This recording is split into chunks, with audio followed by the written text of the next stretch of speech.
Hundreds of workers poured onto the streets of Accra, Ghana's capital, calling for the cancellation of Africa's ballooning debt.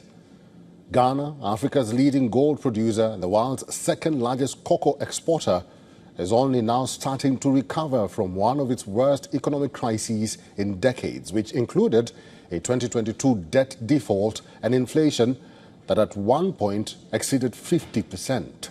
The protest, led by Ghana's Trades Union Congress and backed by the International Trade Union Confederation Africa, called for a radical overhaul of the global debt system, which unions say is suffocating Africa's economic prospects.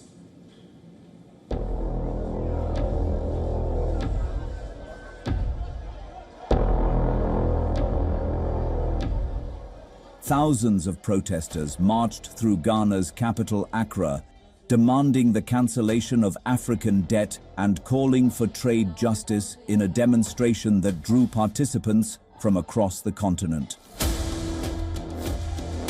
The protest comes amid growing concerns over Africa's mounting external debt, which has more than doubled since 2020 to surpass $1 trillion by 2024.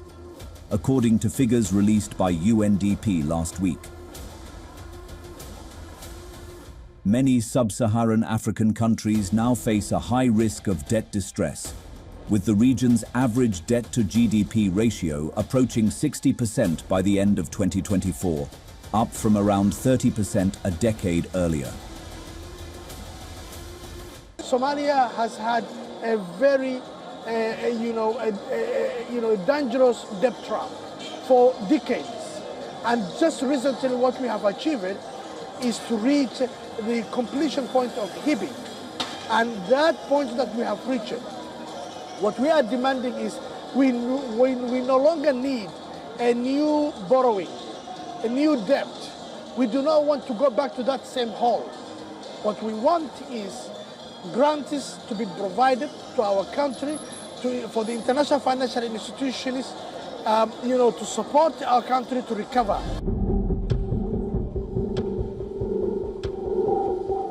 Ghana, the host country for the protest, has recently made progress in addressing its own debt challenges.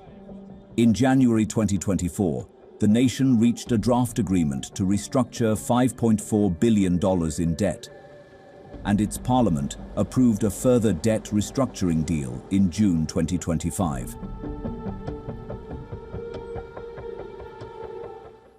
Why should African countries borrow so expensive as compared to its peers in other parts of the world? Why should it be? Why should the risk premium for African countries be so different from Europe, America, and other parts of the world? Why should that be? And because we are borrowing so expensive, we have so little debt, but the debt servicing cost is so expensive. And so maybe the time has come for us to look at what constitutes the cost, the spread that adds to the debt servicing cost for African countries. Protesters argue that individual country efforts are insufficient to address the systemic issues plaguing African economies.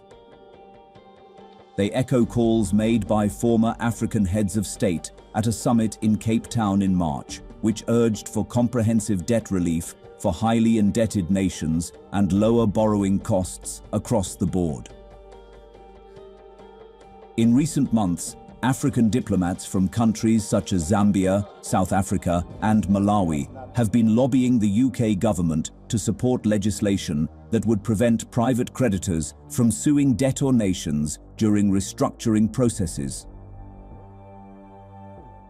The cancellation of the debt will put us on a starting point, because right now Africa is at crossroads. So it will enable us to go back to the drawing board and to replan, re-strategize, and reconfigure.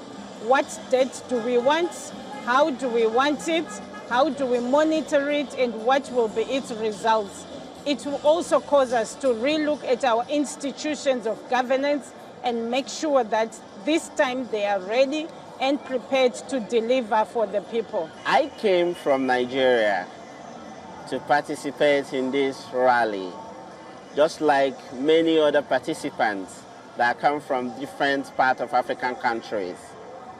And we are here to do a conscious awakening rally to make our people understand the burden of the debts, how it's affecting all of us.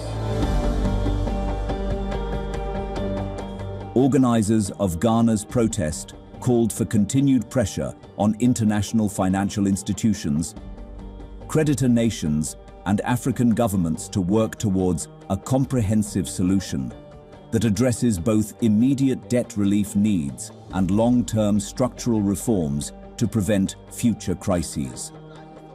Africa Bureau, WION World is One.